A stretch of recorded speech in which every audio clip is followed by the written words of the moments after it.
Disponibilité. Pour gérer la disponibilité applicative, POM Monitoring s'appuie sur le paramétrage des méta-indicateurs. On décompose une application en composants et sous-composants. Par exemple ici, une application Exchange, composée d'un serveur Exchange Mailbox et d'un Exchange Client Access. On distingue bien les différents composants de l'application.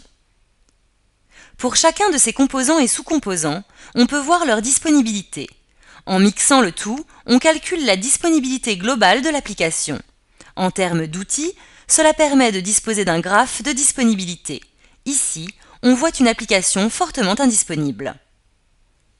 On peut ensuite avoir une représentation plus détaillée de la disponibilité, avec la possibilité de zoomer en fonction de ce que l'on voit.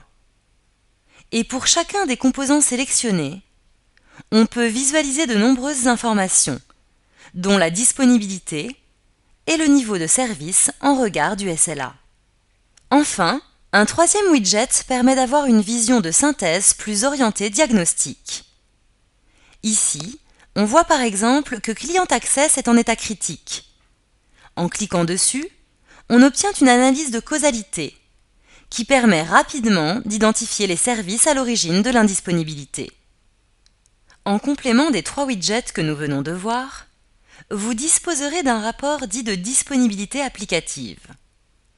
Pour une application donnée, on va pouvoir présenter, soit en heure ouvrée, soit en heure convenue, un taux de service, un taux de disponibilité et le détail des incidents ou des indisponibilités par composant.